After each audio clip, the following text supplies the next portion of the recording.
It's red now. What do you think? I mean, it looks good, but you tell me if it looks good. Oh, yeah, because I can look at it here on this fancy computer box. Yeah. Yeah, frame is nice. I mean, it's okay. Do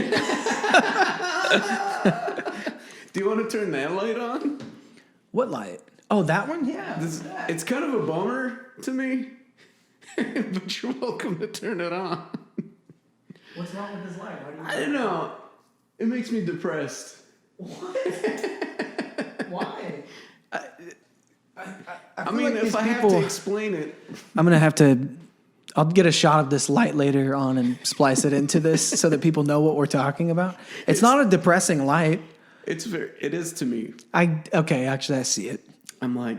Man, that is a sad light. Oh, man. I don't know. Like, what do you say about it? You know, you're like, man, screw this. It just makes me want to be quiet on a Sunday night and regret everything I ever did. Yes, this is the lamp of regret. You know what? I'm not going to splice it in. People, you're going to have to guess. Actually, I'll describe it to you. What it is a statuette of two women arm in arm. They're carrying baskets. One of them has flowers. I think what it highlights is that I will always be alone. I see them together. They're happy. They're females. It's never going to happen for me. Ever. It's not just that. It's the quality of the light that tells you them, never you. Yeah. The light itself? Mm-hmm. The quality of it, yeah. I think that the people at home are going to disagree when they... Because I can tell when I look at this image now that this is a higher quality image. Yeah, the light that it produces. Yeah, that's correct. Well, we'll do one take, 1 whole hour with all these other lights on, and then we'll do another one with just that one, and then people can A/B. They can A/B it. They can A/B it. We'll have to remember to say everything we said in this first hour. Yeah. I'm out of yerba mate, but I have a lot of energy. Do you want some of this? It's terrible. You don't like it? I mean, I'm gonna drink it. What we have here, ladies and gentlemen, is a Rain energy drink.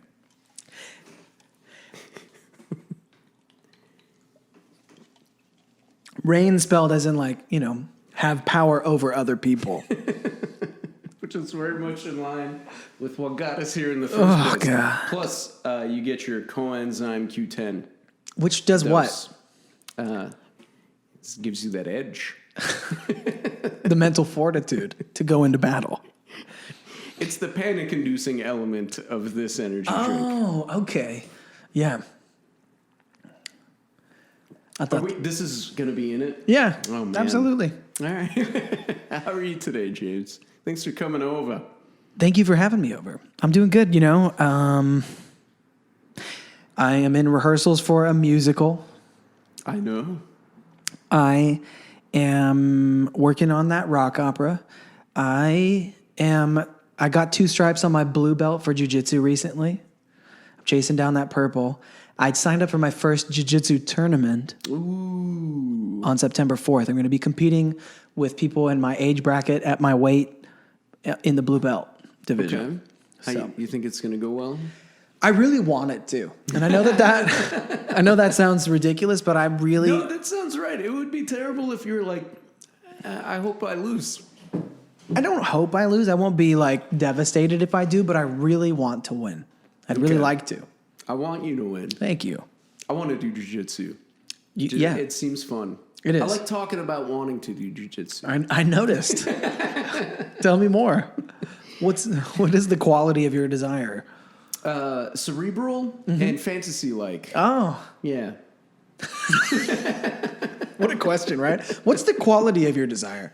Is it the sort of desire that makes you hate yourself because you know you never will? Or is it the sort of desire that makes you happy because you think you might, but you're actually fooling yourself? No, it's an island upon itself. I can just have that thought and go I did good. And then check out, never having had to have done it. This is a life skill I learned early on. It's an island. So... Real quick, for backstory, folks, Ali and I used to drink together. And this is a fact. We used to get sloppy, crying drunk. Well, we met because we were doing a record together, and then the other guys were party people too, Yeah. but they would like clock out at like midnight. Yeah. It would be like, now we can really get down to business. We're like, well, we're not done yet, right? Yeah. No, it was drinking, and we're like, we're going to do vocal takes, and it's going to be awesome. Yeah, because they're going to have that real grit, the Yeah. extra sauce. Yeah, the angst and desperation is going to come through. Right. With that bottle Which is of Cutty important. Sark. Which is important. Oh, God, Cutty Sark. That is what we, yes. Horrible. And then we're Horrid. like, this isn't working out at 2:30 a.m. and we drive. This is horrible. Don't do this. This is one of those things that you do again and again in a not sober life, never thinking once about the implications. But we would drive from here to Sun Valley Yeah. at like 2 a.m. Yeah. out of our goals. Continue drinking. in the car. And then when the sun would come up in the morning, we would just be running out of booze as the store would open up for liquor sale. Yeah, it's not a glamorous life. No. It seemed fun at the time. Right. But it was clear to us that there was something different, right? Mm-hmm. You know what I mean? Like we could tell there was something different about the way that we drank. Yeah, because everyone else would hang, but they would punch out Right. at a certain point. Yeah. And we wanted, like, we were working for free, man. Like, I remember one time we were driving, I think we were driving hungover to the store to get more booze. And there were all these people running. They were like out for their morning jogs. And we were like looking out the window at these people like, geez. And you go, look at these brave souls. I envied them. Yeah, I envied me them. too. I had to pretend I was flabbergasted and pitied the fools. Right, but right. I know. I just wanted to like be able to do a thing. Yeah. And go, hey, this is fun. Right. Look at me in the morning. Yeah. not drunk. Yeah. Driving Yeah. to the store to get more. And it was, you actually helped me get sober this time around too. Like you were there at the beginning of this go around of my sobriety. Cause it didn't occur to me that I was a chronic relapser. I thought that I kept on realizing I wasn't an alcoholic. You almost got through the barrier every Right. time. I would be like, oh, you know what the problem with these meetings is? I'm not an alcoholic. That's it. Yeah. That must be it. And so when I inevitably... Will you quickly tell the story of how it went down? Yes. We hadn't seen each other, in like 2-3 years? something like that, and I said, hey, do you want to play some music sometime? And, so we went and got dinner, and we were chatting about music, and it came up that you were getting ready to celebrate 1 year sober. And I was like, what? After my relapse, which was not recommended. You don't have to if you don't want to. No. And so we're sitting to dinner. You tell me about your year sober, and I'm like, that is insane. I was like, that's crazy. A whole year of no drinking? Wow. And I was like, I remember I used to do that, try to get sober stuff. And you know what I realized is I'm not an alcoholic. And you were like, oh, awesome, dude. I would never genuinely happy wish for you. that on anyone, so good for you. I'm glad that you figured it out. And I was like, yeah, I'm on a break right now because apparently I got drunk and broke up with my fiance. I don't remember it, but I'm on like a break. You said last night. Yeah. You're like, I'm stopping because last night. I'm stopping for a little while, taking I don't wanna marry her. and you're all like, oh, okay. Clocked it. Gonna drop it now, So I had a break, which probably lasted like a day or two. And then I was off to the races again. And then I was like already really close to the bottom. And I called you up and I was like, dude, I need help. I have a serious problem. And you're like, oh, awesome. Let's go. Let's go. I was trying to hide my excitement when I called. Yeah. But I was very excited. You probably knew right when you saw the phone ringing, huh? Yeah. I was like, all right, here it is. When it was like, I love getting the call of, I have a problem. Right. And I'm like, fucking A, here we go. Yeah. And you, much to your, how do I say it? Credit? Much to your credit and wisdom, and I think your fiance at the time, everyone was kind of pushing, where you were like, I was like, what are you doing right now? Yeah. And you're like, oh, I feel terrible. Yeah, I'm puking. I'm just kind of vomiting, and it's a nightmare. I'm like, I'll come get you. And you're like, I don't, maybe. And you fucking said yes. Yeah. And I'm glad you did, because Yeah. that was your last hangover, man. Yeah. And what date was that? That was October 30th, the day before Halloween, 2017. Which is fucking awesome, because mine is November 1st. Right. So I was like, dude, we're the same. We're in the same grade. Yeah. We're both Scorpios. Me twice over. My sobriety's a Scorpio. I didn't know they had that. That's great. I no one told me. I made that shit up the other day. I dig. So Sobriety horoscope. We're going to add that. Click on the link below, you guys. We're going to figure this out by the time this is out. yeah. Let's not do that. We got to upkeep it and people just shut check up. the onion and pretend that's your sobriety horoscope. So how long now? So you're coming up on 5 years. I'm coming up on 4 years. Yeah. Man. All right, let me ask you this. Okay. Pandemic. Let's talk about it. Mama Did that pajama. I feel like I'm getting away with some shit that I shouldn't have, in the sense of like, should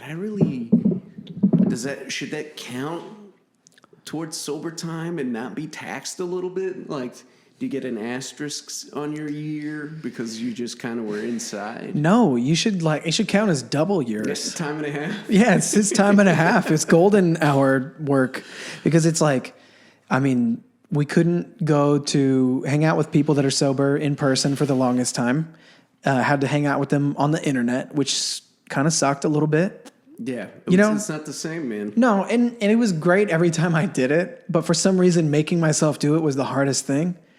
But I know people that have only known sobriety in the pandemic, and those that stuck with it, I'm like, you guys are champions, But it just goes to show that when you're time and a half for sure. Yeah. But it just kind of goes to show, though, when you're done, you know? I dig that, man. It was tough.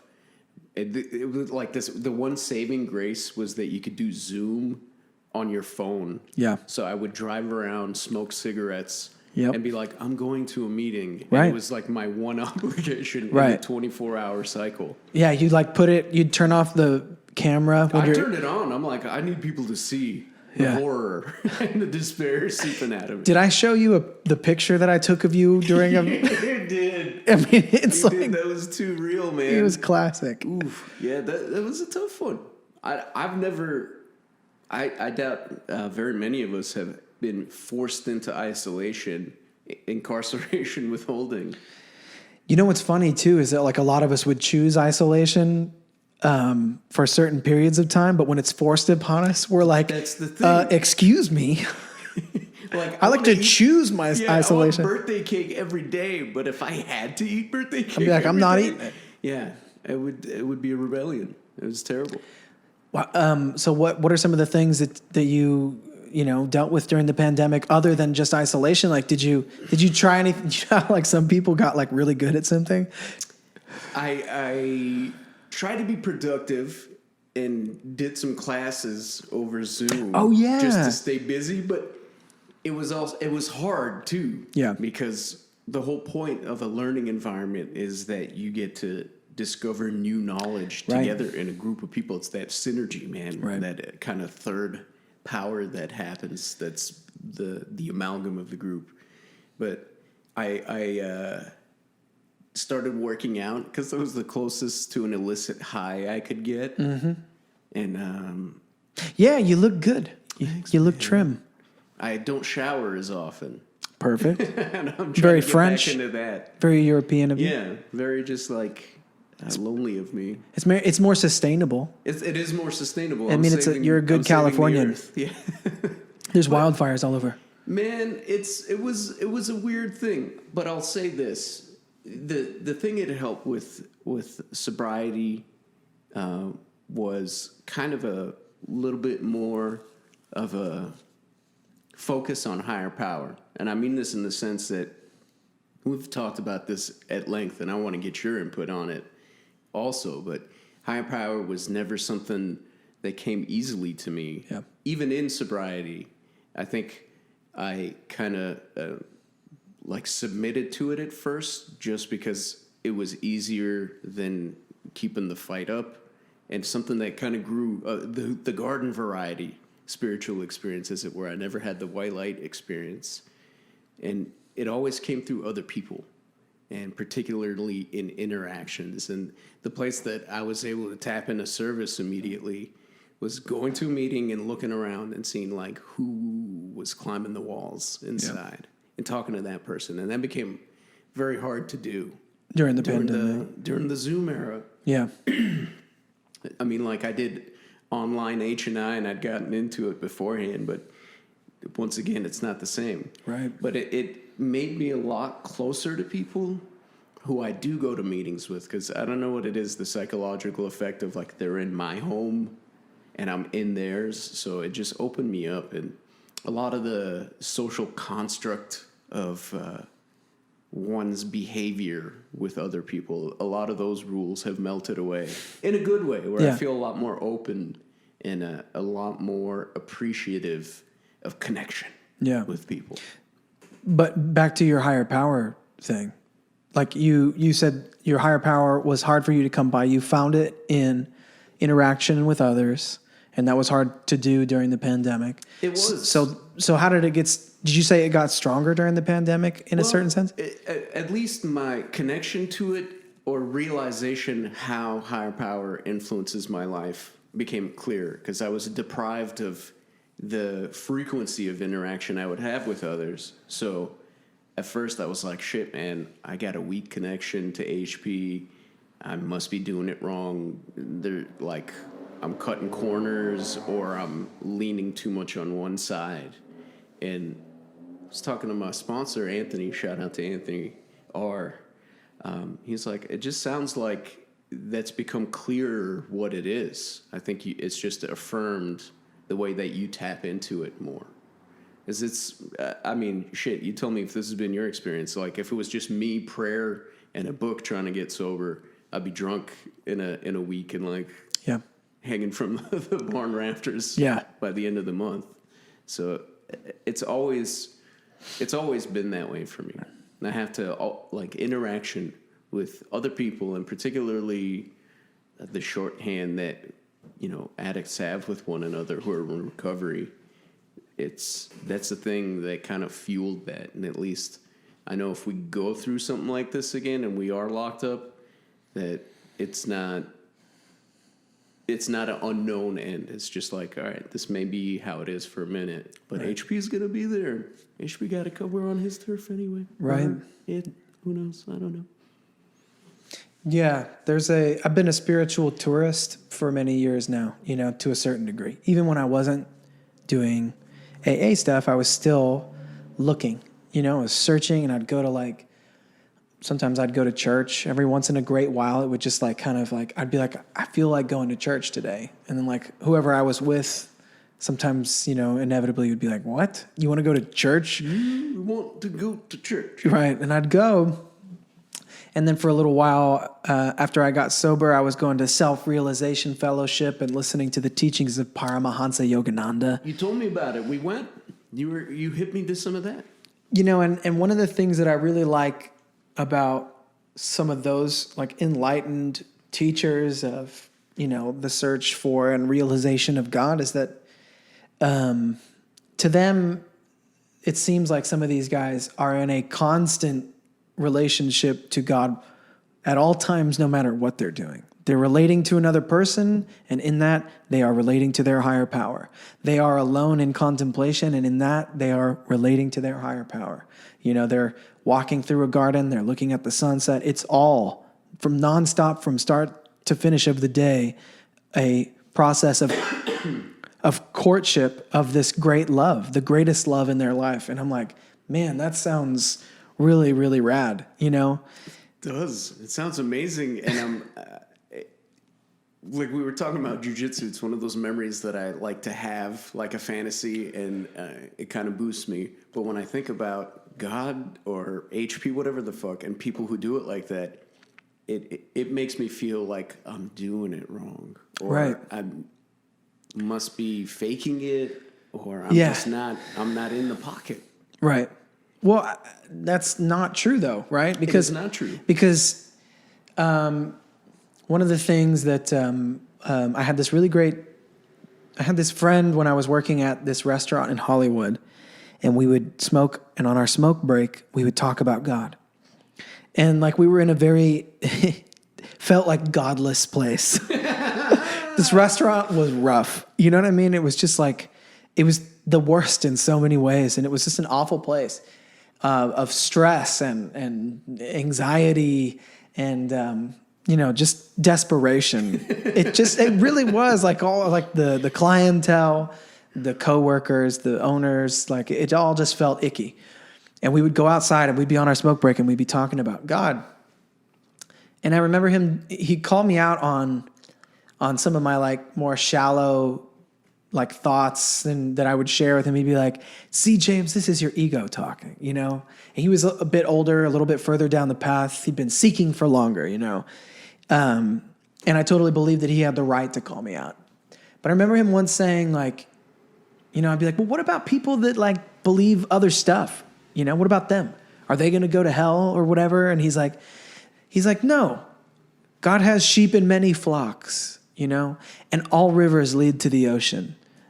And I was like, and one of the other things is that, I've gleaned all of these from conversations. These are from interactions with people, which proves your point, like how important it is to talk about these things with other people because they can help shape and form your experience of your higher power throughout your life. I remember I was talking to a friend of mine, and I would have these experiences when I was younger, and to a certain degree now, when a song would come on the radio and like the lyrics would be so directly pertinent to what was happening in my life that it was like impossible for me to see it as anything other than like a direct communication from my higher power to me.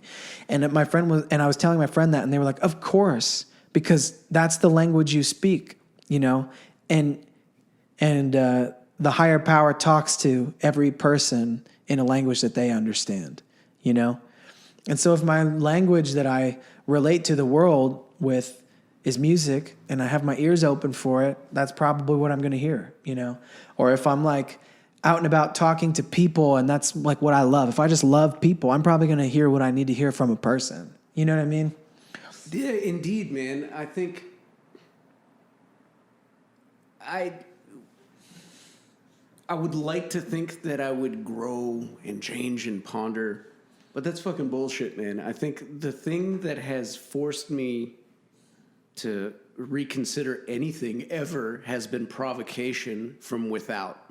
It's never been like a direct message that I've incubated and somehow it's gone through my soul, whether it be spiritual, whether it be societal, outside of recovery, inside of recovery. I think the thing that I dig now, and I'm not the young man I once was, is kind of getting my cage rattled a little bit. I'm grateful that I'm able to now, instead of retreat from that and get defensive, to most of the time, or some of the time maybe even, take it as a learning opportunity. And get excited about it. And get excited about it. And it's great, man. I like not knowing. I dig saying I don't know. Or, that's a good question. Let's Which see was what not happens. accessible to us when we were, yeah. I think whether male ego, female ego, whatever, I think just human ego and the way we operate right now societally, we're not taught to be ponderers, but rather answer havers. There's probably a more eloquent way to say that. No, I hear you. I think it's stunted. It's definitely stunted my growth, and I could see how we would all be a little bit better off if provocation led to consideration rather than defensiveness. Definitely. And fuck, man, going back to some of that pandemic stuff, like the need for satiation and escape was never more underlined and underscored during this time. Like I started smoking during the pandemic just so that every like 45 minutes or an hour, I would have something that would give me relief. Right. And I've been saying I'm going to quit since like September. I was vaping for a while, which is really, really stupid. I mean, it's all bad. They're all. But it was the same thing. I wanted something to focus on. Yeah, and I think that is one of the core struggles, like the through line between one addict or another, whether they're in recovery or not, is that need to be able to reach for something to make us feel different in a very immediate and reliable, consistent way, man. And I struggle with that still all the fucking time, man. That's been the hardest thing, is to be uncomfortable and sit in it. Yeah. And not try to fix. And God knows I've tried to fix, man. Oh, yeah. But to just, that's one of the things that I hear you. I hear you big time. And I agree. And I feel like that's one of the big, big lessons that I've learned in the last couple of years is instead of running from bad feelings, saying to myself, I feel bad right now. Why do I feel bad? And if I run from this, what am I running toward? And will this be resolved? One of the things that I keep on trying to figure out is, what am I running from? What is it that I'm running from? Is it I'm running from this low-lying existential dread that underscores the fabric of my being? What is it that I'm running from? Because I'm running toward momentary distraction, because even as a person who's sober, I have things that I use to distract myself. Fuck yeah. You know what I mean? And one of the biggest ones within the last few years that I've really come to become aware of in sobriety is women. I'm so addicted to the chase and the romance involved with women. And it's not cool. It's not cool anymore. It's not cool anymore. You know what I mean? It used to be fun, but now I realize that it's hurtful to me and to the other person. So it's I don't even have that anymore. I can't, in good conscience, do it any longer. So the only thing I've got left is coffee. That's it. You know? Nicotine and panic attack in a can right there. Right. And but my question to myself is, what am I running from? I'm running toward distraction, towards good feelings. Why is it that my base level in my head is not okay? Why is base level? Is it boredom? Am I running from boredom? Am I running from self-hatred? And if that's true, is there something healthier I can become less bored with? Or if it's self-hatred, then I got to sit here for a little bit and dress these wounds and stuff. You know what I'm saying? I can't do stuff that's going to hurt me in good conscience any longer, thinking that that's going to be okay and it's going to make me feel better. You know what I'm saying? Man, they talk about, when you get sober, and you enter a 12-step program, they say that thing will ruin your drinking. It'll also ruin your other bad habits as you become conscious of them, man. Right. And shit, you're more advanced in that regard than me, because I'm not even trying to figure out why. I'm this is my innate reaction. It's like a knee-jerk reaction that anytime I'm not feeling good or great, that is an unacceptable area and I must escape it. No, but that's what you just said, is that you're learning to sit in it now. Yeah, or at least go I feel weird. Yeah. Before this conversation started, I was I feel weird, James. And you're why? I'm I don't know. It's just kind of, it tracks, It's on brand a little bit. Yeah. And sometimes it's just weird. And I think any attempt to figure it out is futile, because I'm dealing with a time event that happened and now I'm beyond it.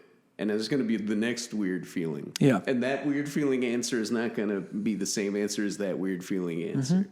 So I don't know, this dude we know, Pat H, he's, I'm 42. He's 1 year ahead of me in sobriety than I've been on planet Earth. And the thing that he said that made sense, and I'm oh yeah, it's alcoholism is this radar constantly looking for a problem so that it can justify relief. I think that's the human brain. The human brain is what looks for problems. It's just that alcoholics have a tendency to make those problems and take those problems or any feeling at all and amplify it.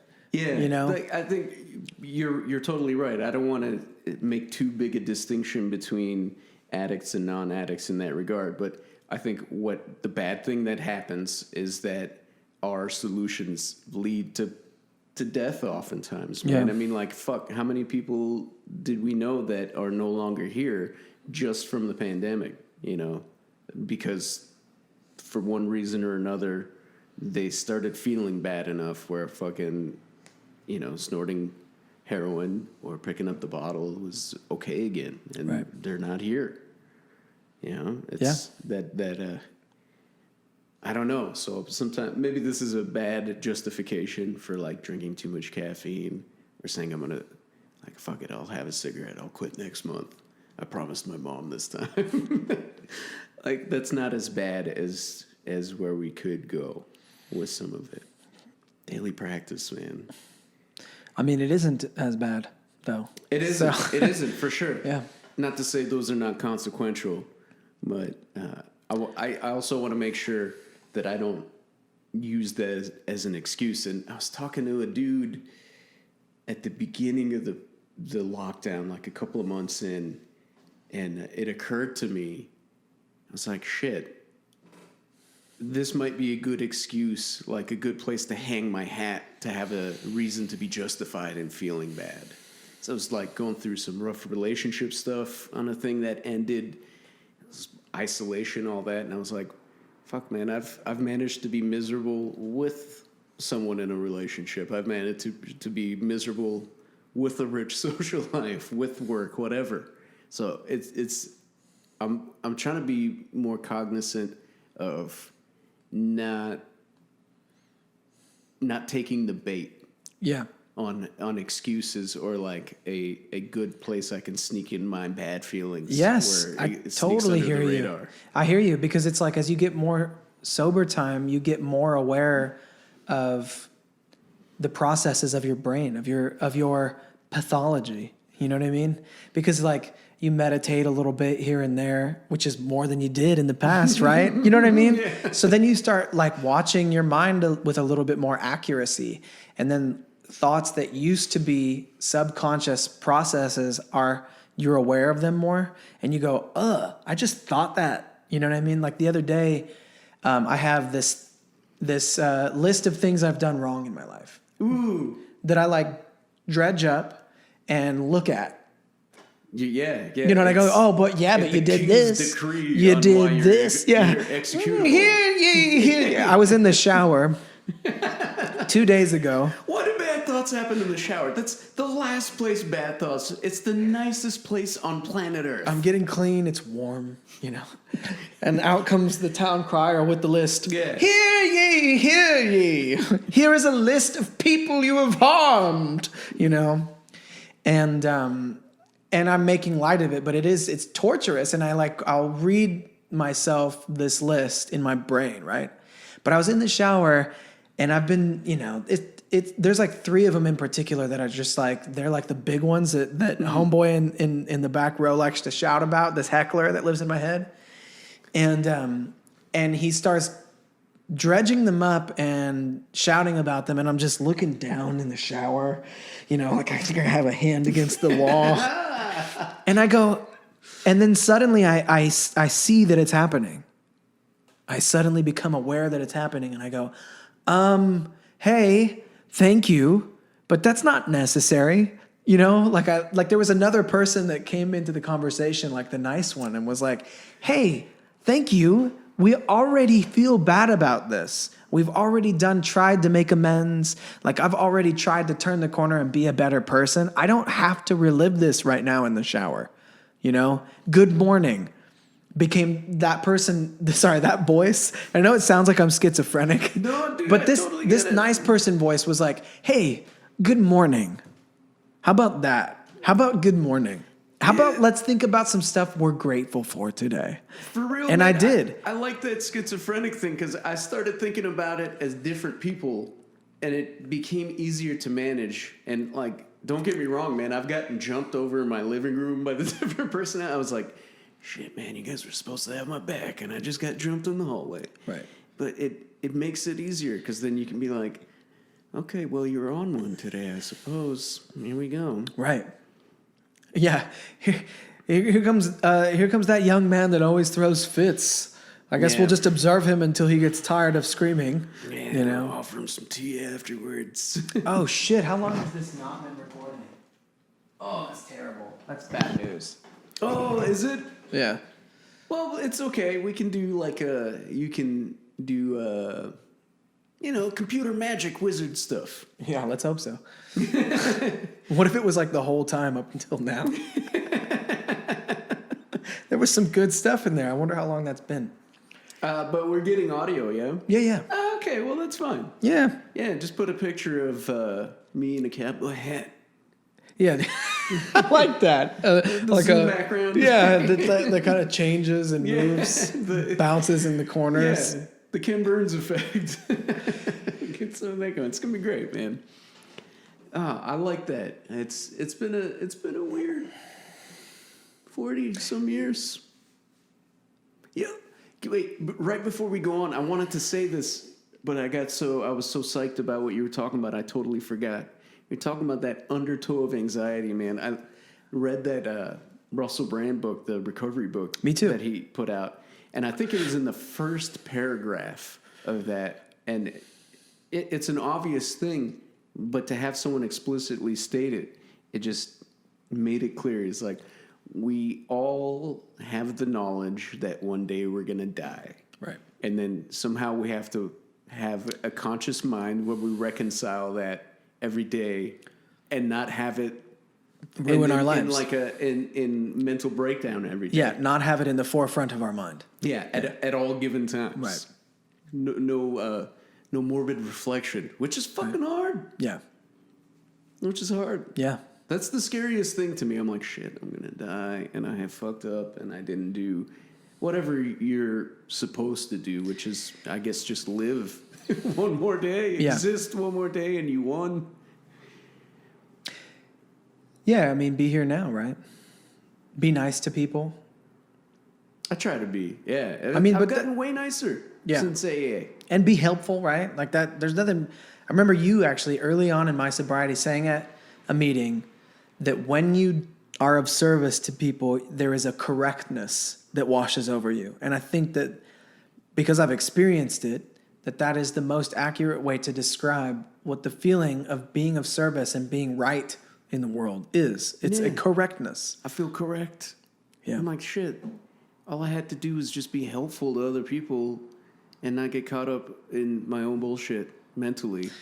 Working at Oasis for a year was essentially like a year of less, not none, but less selfishness because I was focused on other people, you know?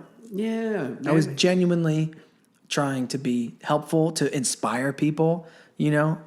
In some ways, I was like, sometimes I felt like it was my job to just muster up the energy and joy that I wanted to show people was accessible to them. You know what I mean? Yeah. I would just be like, you know what? It doesn't have to suck, you know? Because you think when you first get sober, this is going to suck. How am I ever going to talk to a girl? How am I ever going to go out and have fun? How am I ever going to medicate Relax. Yes. How am I going to make this shit turn insane? off? Right? And you're like, it's going to suck. And it's like, well, it doesn't have to, you know? No, I could say, I'm going to speak for both of us in that I feel like since I've known both of us drinking and sobriety, we're way more relaxed and we're way more at ease than we on our best day were while drinking. Oh, yeah. Like, fuck, man. Like, that's all I wanted was just to be at ease. Yeah. And just be like... Just to be okay. Just to be correct. Be okay. I don't even want correctness. I'm like, that's a boon. I don't even know how people do that. I just want to not be in a panic at any given time. Right. Or just wicked depressed. Yeah. Oh, man. And talk about, I didn't realize what an addiction that was. Ooh, do tell. Yeah. I mean, I've struggled with that shit. Excuse me. This is not COVID. It's cigarettes. Don't do it, kids. If you die from smoking cigarettes, I'll kill you. Yeah, it's going to be fucked up. I hope I don't. I'm going to quit soon. I told my mom by the end of this month. There you go. But I've said that to her since September. So you've got to now. We shook on it yesterday. I went to visit Did her. you ever vape? No, I want to die like a man smoking a camel menthol. A crush. I want to die like a man smoking a Camel Crush. Smoking a Camel Crush. And the I'll crush it halfway through like a man. I crush right away. I crush before that thing even sees a flame. Dude, I was crushing since birth. Oh man, the combined cigarettes and candy. That's how much they don't give a fuck about any of us. It's the worst. Yeah. They're like, do you like gum? Do you like a life-draining addiction? We got the product for you. Right here. It's got little bits of fiberglass in it too, so it cuts your lungs so you get more of the effect. Yeah, You're that's like, what it is. It's thank terrible, you, man. big fat rich tobacco man. Yeah. Thank you, pig-faced aberration of nature. I would like if there was one guy who ran all of tobacco and he was big fat. His name was Big Fat Tobacco. Oh man. You know, one of the things, sorry, that I wanted to readdress was you were saying that there's never a time when you have a closeness with your higher power that is the result of some inner work that you did. Like you don't discover it. It comes from without, right? There's a provocation from without. But do you find that like life, the world, people, interactions you have, they provoke thought, right? Of course. And then you have these thoughts swirling around, and it's like a puzzle you're trying to put together or take apart. And then some life event happens and somebody talks to you, and suddenly all of this stuff like explodes and makes all of the sense or no sense finally. And it was like, and you see the results of this conversation and this song that someone showed you and this time that you were at this place, and it's all leading to this moment where I had this realization. So in a sense, yes, it was because someone provoked it, but it was also all of the inner work as well. Yeah, man, it's like like spiritual metabolism. Yeah. Like it shit takes a while to digest, and sometimes it needs that catalyst to pop off. Yeah. 'Cause man, I'm dense. I don't learn lessons easy. Yeah.